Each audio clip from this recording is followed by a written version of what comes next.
Hi, and welcome to this short video on the uptake of agroforestry in the UK.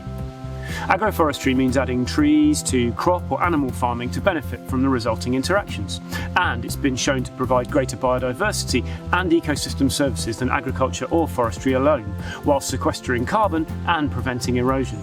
Many studies in tropical climates have shown that yields can be increased due to effects on soil fertility too. UK farmers who've tried agroforestry are generally positive about the practice. But the amount of agroforestry in the UK is very low, with only 3% of the UK's farmland officially given to agroforestry practices. If it's a positive move for UK farmers, why is the uptake so small? I would argue that epistemic uncertainty is partly responsible. Epistemic uncertainty is defined as systematic uncertainty due to limited data, measurement precision, model or process specification, or lack of knowledge. But how does this uncertainty relate to farmers and to agroforestry? Well, studies have shown that farmers don't feel they have adequate knowledge of agroforestry practices, outcomes and support to take the financial risk of moving to a new way of working.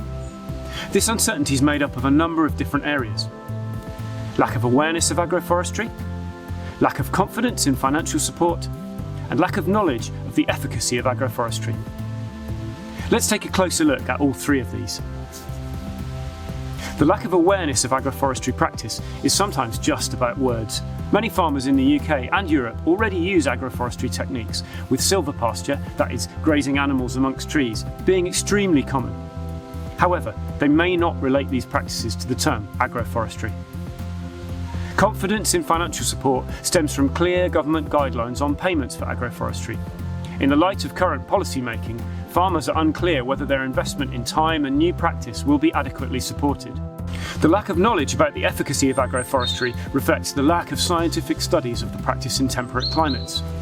So, what are the solutions to these problems?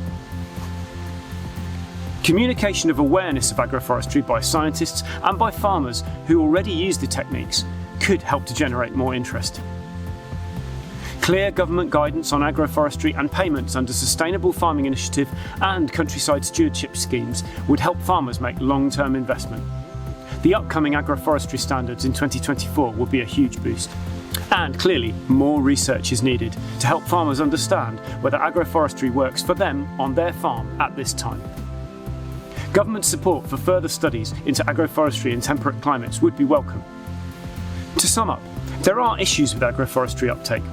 But with the right knowledge and support, there's every reason to think that using more trees in farm settings could provide a great future for our farmers and for our environment.